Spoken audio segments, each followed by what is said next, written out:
Investment और finance की जानकारी के लिए Finnovations.com चैनल को जरूर सब्सक्राइब करें और नोटिफिकेशंस पाने के लिए बेल आइकन पर क्लिक करें। नमस्कार। तो आज हम बात करने वाले हैं रुचि सोया इंडस्ट्रीज के बारे में। रुचि सोया की शेयर प्राइस 27 जनवरी 2020 को यानी करीब 5 महीना पहले 16.90 रुपीज थी, यानी 17 रुपीज के करीब थी। पिछले 5 महीनों में ये शेयर प्राइस तेजी से बढ़कर अब 1500 रुपए के करीब आ गई है।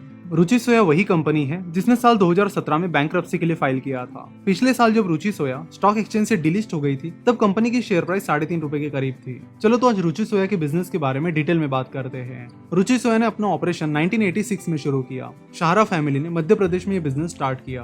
कंपनी ने धीरे धीरे अलग अलग ब्रांड्स लॉन्च किए जो आगे चल के काफी पॉपुलर भी बने, जैसे कि न्यूट्रीला, महाकोश, सनरिच, रुचि गोल्ड एटसेट्रा। अपने बिजनेस एक्सपांशन के लिए कंपनी डेट का यानी कर्ज का सहारा लेने लगी। कंपनी अपना ऑपरेशन बढ़ाने के लिए बहुत ज्यादा डेट लेने लगी और अपने प्रोडक्ट एक्सपांशन के चलते रुचि सोया खाने का तेल और सोया फूड बिजनेस में टॉप कंपनीज में से एक बन गई। शुरुआत के कुछ सालों तक कंपनी का ये प्लान काफी सक्सेसफुली चला, लेकिन जब कंपनी प्रॉब्लम में आने लगी तब उन्होंने लिया हुआ कर्ज उन्हें काफी महंगा पड़ने लगा। साल 2008 में कंपनी का कर्ज 2000 करोड़ के करीब था, जो कि साल 2012 में यानी 4 साल बाद ही 6000 करोड़ हो गया। उस डेट की मदद से कंपनी ने अपना रेवेन्यू यानी टर्नओवर भी बढ़ाया। साल 2008 में कंपनी का टर्नओवर 11,500 करोड़ था, जो कि 2012 तक 30,270 करोड़ हो गया। टर्नओवर तक तो सारी चीजें ठीक थी, लेकिन प्रॉब्लम आ रही थी प्रॉफिट बनाने में। कंपनी अपने टर्नओवर को प्रॉफिट में कन्वर्ट नहीं कर पा रही थी। कंपनी की जो प्रॉफिट मार्जिन रही वो पिछले 10-15 साल में 2% से भी कम रही। जब प्रॉफिट मार्जिन काफी कम होती है तब खराब वक्त में कंपनी प्रॉब्लम में आने के चांसेस काफी बढ़ जाते हैं। यहाँ पर कंपनी ने काफी ज्यादा डेट तो ले लिया था, लेकिन कंपनी उसे चुका नहीं पा रही थी। कंपनी का प्रॉफिट काफी इनकंसिस्टेंट था, जिसमें कोई प्रॉपर ग्रोथ नहीं थी। कंपनी को फ्यूचर्स के हेजिंग करते वक्त कुछ लॉसेस हो गए। साथ ही कंपनी के एक्सपेंशन प्लान भी वर्कआउट नहीं हुए और प्रॉफिट बनाने के लिए भी कंपनी काफी ज्यादा स्ट्रगल करने लगी। ऐसे में कंपनी कंटिन्यूअसली आगे बढ़ने के लिए डेट का यानी कर्ज का सहारा लेने लगी। 2012 में जो कर्ज 6000 करोड़ के करीब था वो धीरे धीरे 10,000 करोड़ के करीब चला गया। फिर साल 2016 से कंपनी को बहुत बड़े बड़े लॉसेस होने लगे, जिसके चलते कंपनी ने जो डेट लिया था वो रिपे करना कंपनी के लिए डिफिकल्ट जाने लगा। और 2016 के बाद ये लॉसेस कंटिन्यूअसली जारी रहे, जिसके चलते बैंक्स को उनका पैसा नहीं मिला। इसी के चलते स्टैंडर्ड चार्टर्ड बैंक और डीबीएस बैंक, जिन्होंने रुचि सोया को काफी सारा लोन दिया था, उन्होंने रुचि सोया को बैंकरप्सी कोर्ट में खींच लिया ताकि वो अपना पैसा रिकवर कर पाए। जब भी कोई कंपनी बैंक का पैसा नहीं चुका पाती है तो बैंक्स उसे बैंकरप्सी कोर्ट लेके जाते हैं और वहां पर या तो कंपनी के एसेट्स बेचकर या फिर पूरी कंपनी को बेचकर अपना पैसा रिकवर करने की कोशिश करते हैं। इंसॉल्वेंसी प्रोसीडिंग के टाइम बाबा रामदेव और आचार्य बालकृष्ण की कंपनी पतंजलि और फॉर्चून ऑयल बनाने वाली गौतम अदानी की कंपनी अदानी विल्मार ने रुचि सोया में इंटरेस्ट दिखाया। फिर सितंबर 2019 में पतंजलि ने काफी अग्रेसिवली बिडिंग करके रुचि सोया को 4350 करोड़ में खरीद लिया। इस 4350 करोड़ में से 4235 करोड़ रुपए उन बैंक्स को चले गए जिन्होंने रुचि सोया को लोन दिया था, और बचे 1115 करोड़ रुपए कंपनी के बिजनेस में इन्वेस्ट किए गए। तो यहाँ पर पूरी कंपनी बेचने के बावजूद भी बैंक्स अपना पूरा पैसा रिकवर नहीं कर पाई थी। रुचि सोया को खरीदने के लिए पतंजलि ने कई सारे बैंक से लोन लिया है, जैसे कि SBI that is state bank of India से 1200 करोड़ रुपए, पीएनबी से 700 करोड़ रुपए, यूनियन बैंक ऑफ इंडिया से 600 करोड़, सिंडिकेट बैंक से 400 करोड़ और इलाहाबाद बैंक से 300 करोड़। ऐसे कंपनी ने टोटल 3200 करोड़ रुपए डेट के तौर पर उठाए हैं। यानी रुचि सोया को खरीदने के लिए पतंजलि ने काफी सारा कर्ज लिया है। पतंजलि एफएमसीजी सेक्टर में मार्केट लीडर बनने के लिए काफी अग्रेसिव है और इसी प्लान के मुताबिक वो चाहते हैं कि वो जल्द ही हिंदुस्तान यूनिलीवर, जो कि उनकी टॉप कंपटीटर है, उसके रेवेन्यू को भी बीट करे। फिलहाल हिंदुस्तान यूनिलीवर का रेवेन्यू 40,000 करोड़ के करीब चल रहा है और पतंजलि चाहती है कि अगले 5 साल में पतंजलि ग्रुप का टर्नओवर एचयूएल से ज्यादा हो। और पतंजलि के अनुसार रुचि सोया पतंजलि को मार्केट लीडर बनाने में काफी महत्वपूर्ण भूमिका निभा सकता है। नवंबर 2019 में रुचि सोया स्टॉक एक्सचेंज से डिलिस्ट हुई थी और 27 जनवरी 2020 को वो स्टॉक एक्सचेंज पर फिर से लिस्ट हुई। 27 जनवरी को कंपनी की शेयर प्राइस 16.90 रुपीज थी और आज यानी 29 जून को कंपनी की शेयर प्राइस 1443 रुपीज है। तो पिछले 5 महीनों में कंपनी की शेयर प्राइस 8438% से बढ़ी है। इस बीच कंपनी को कई बार अपर सर्किट लगे हैं। कोविड-19 की वजह से मार्केट में जो फॉल हुआ उसमें कई सारे शेयर्स की प्राइस गिर रही थी, लेकिन उस टाइम भी रुचि सोया की प्राइस लगातार बढ़ रही थी। 27 जनवरी को कंपनी का मार्केट कैपिटलाइजेशन सिर्फ 499.97 करोड़ था और आज कंपनी का मार्केट कैपिटलाइजेशन 42,711 करोड़ है। आज कंपनी मार्केट कैपिटलाइजेशन के अनुसार इंडिया की टॉप 100 कंपनीज में से एक है। अब सवाल ये आता है कि ऐसा क्या हुआ कि रुचि सोया की शेयर प्राइस इतनी तेजी से आगे बढ़ी। बिकॉज बहुत ही रेयरली हमें इस तरह के शेयर प्राइस राइज देखने मिलती है। चलो तो उन सारे रीजंस को समझते हैं जिनकी वजह से रुचि सोया की शेयर प्राइस इतनी ज्यादा बढ़ी है। तो सबसे पहले हमें समझना होगा रुचि सोया के शेयर होल्डिंग पैटर्न के बारे में। पतंजलि ग्रुप ने रुचि सोया का 98.87% स्टेक खरीद लिया है। रुचि सोया का ये स्टेक पतंजलि ग्रुप की अलग अलग कंपनीज के पास है, जैसे कि पतंजलि आयुर्वेद के पास रुचि सोया का 48.17% स्टेक है, पतंजलि परिवहन के पास 16.9% स्टेक है, पतंजलि ग्रामोद्योग न्यास के पास रुचि सोया का 13.52% स्टेक है और दिव्य योग मंदिर के पास रुचि सोया का 20.28% स्टेक है। ऐसे रुचि सोया का 98.87% स्टेक पतंजलि ग्रुप के पास है। यहाँ पर पब्लिक के पास बहुत ही कम स्टेक है। पब्लिक के पास रुचि सोया का सिर्फ 0.82% स्टेक है और बाकी बचा हुआ स्टेक बाकी प्रमोटर्स के पास है। सेबी गाइडलाइंस के अनुसार पतंजलि 1 साल तक अपने रुचि सोया के शेयर्स नहीं बेच पाएगी, लेकिन उसके बाद उन्हें अपना शेयर पब्लिक को बेचना होगा। 3 साल के अंदर कंपनी की मिनिमम 25% शेयर होल्डिंग पब्लिक के पास होनी चाहिए।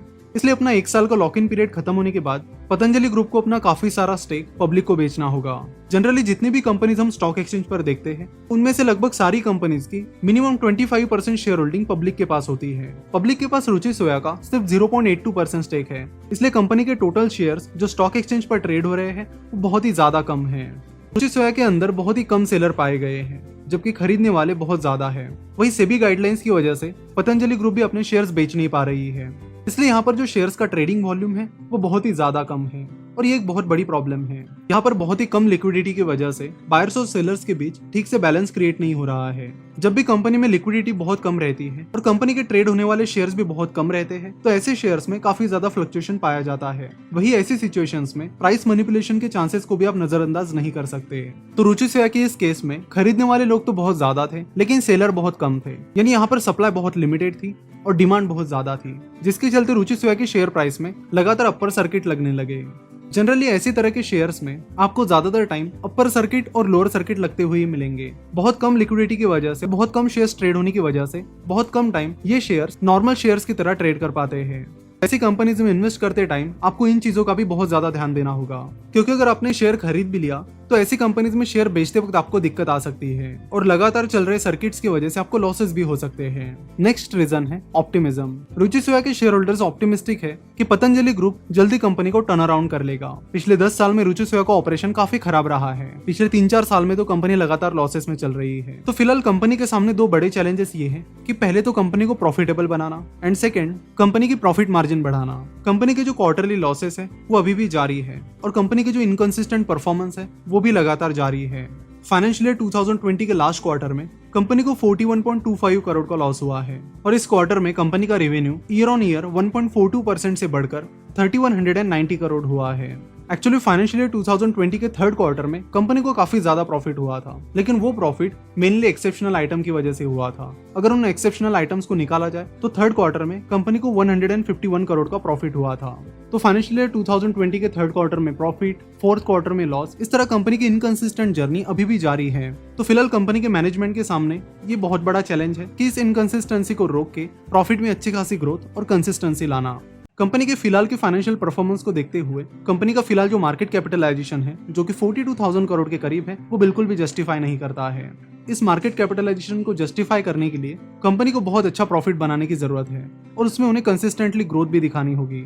तो फिलहाल के वैल्यूएशन को जस्टिफाई करने के लिए कंपनी को अगले साल एटलीस्ट 500 करोड़ से ज्यादा का प्रॉफिट जनरेट कर लेना चाहिए और उसके बाद उसमें कंसिस्टेंटली बहुत अच्छी ग्रोथ भी होनी चाहिए। तो फिलहाल रुचि सोया के मैनेजमेंट के सामने कंपनी को पूरी तरह से टर्न अराउंड करने का चैलेंज है। अगर वो उस चैलेंज में सफल हो जाते हैं तो वेल एंड गुड, लेकिन अगर ऐसा नहीं होता है तो फिर इन्वेस्टर का ऑप्टिमिज्म उन्हें महंगा पड़ सकता है। यहाँ पर एक और बड़ी चीज ये है कि पतंजलि ने रुचि सोया को अक्वायर करने के बाद अब कंपनी पूरी तरह से डेट फ्री बन गई है, यानी कर्ज मुक्त कंपनी बन गई है। लेकिन जिन्होंने रुचि सोया को खरीदा उन्होंने मेनली कर्ज का सहारा लेकर कंपनी को खरीदा है। पतंजलि ने रुचि सोया को लिवरेज बायआउट किया है। लिवरेज बायआउट का मतलब होता है कि अपने पैसों के बजाय कर्ज लेकर किसी कंपनी को खरीद लेना। यहाँ पर पतंजलि ने रुचि सोया को खरीदने के लिए ज्यादातर पैसा बैंक से लिया है और इसके बदले में पतंजलि ग्रुप को अपने रुचि सोया के 99% शेयर्स बैंक के पास गिरवी रखने पड़े हैं, यानी प्लेज रखने पड़े हैं। तो प्रमोटर्स के इतने ज्यादा शेयर्स बैंक के पास गिरवी होना ये एक अच्छा साइन नहीं है। तो इन्वेस्टमेंट करते वक्त इन सारी चीजों पर भी आप जरूर ध्यान दें। तो अगर आज की इस केस स्टडी को समराइज किया जाए तो हमने ये देखा कि रुचि सोया की शेयर प्राइस इतनी ज्यादा बढ़ रही है, उसके पीछे मेन रीजन ये है कि कंपनी के बहुत ही लिमिटेड शेयर स्टॉक एक्सचेंज पर ट्रेड हो रहे हैं। इसका मेन रीजन ये भी है कि पतंजलि ग्रुप जिनके पास रुचि सोया का 98.84% स्टेक है वो 1 साल तक अपने शेयर्स नहीं बेच पाएंगे। और कम लिक्विडिटी और बहुत ही कम शेयर्स ट्रेड होने की वजह से सर्किट्स भी जल्दी लग जाते हैं। और इन्वेस्टर्स काफी ऑप्टिमिस्टिक है कि कंपनी का मैनेजमेंट यानी पतंजलि जल्दी रुचि सोया को टर्न अराउंड कर सकता है, जिसके चलते रुचि सोया के शेयर्स जिनमें कम लिक्विडिटी है उनमें काफी ज्यादा डिमांड चल रही है और इसी के चलते हमें लगातार अपर सर्किट्स देखने मिल रहे हैं। वही कंपनी के रिस्क फैक्टर्स को देखा जाए तो उसमें आपको 2 चीजें देखनी होगी। पहला तो ये कि क्या कंपनी रुचि सोया को टर्न अराउंड कर पा रही है, और इसके लिए लगातार अगले कुछ क्वार्टर्स के और कुछ सालों के फाइनेंशियल रिजल्ट्स आपको चेक करने होंगे। एंड सेकंड थिंग, रुचि सोया को खरीदने के लिए पतंजलि ने अपने रुचि सोया के लगभग सारे शेयर्स बैंक के पास गिरवी रखे हैं। तो बैंक का पैसा वो कैसे रिपे करते हैं, कैसे अपने गिरवी रखे हुए शेयर्स अपने कंट्रोल में लेते हैं, ये भी आपको देखना होगा। रिसेंटली हमने फिनोवेशंस का इंग्लिश चैनल भी स्टार्ट किया है, जिस पर भी हम अलग अलग केस स्टडीज और वीडियोस अपलोड कर रहे हैं। अगर आप इंग्लिश में हमारी वीडियोस देखना और सुनना चाहते हैं तो उस चैनल को जरूर सब्सक्राइब कीजिए। लिंक नीचे कमेंट बॉक्स में दी गई है। और आज की केस स्टडी पसंद आई है तो जरूर इस केस स्टडी को अपने सारे दोस्तों के साथ शेयर कीजिए, ताकि उन्हें भी रुचि सोया के बिजनेस के बारे में पता चले। आज की केस स्टडी देखने के लिए और हमसे जुड़े रहने के लिए आपका बहुत बहुत धन्यवाद।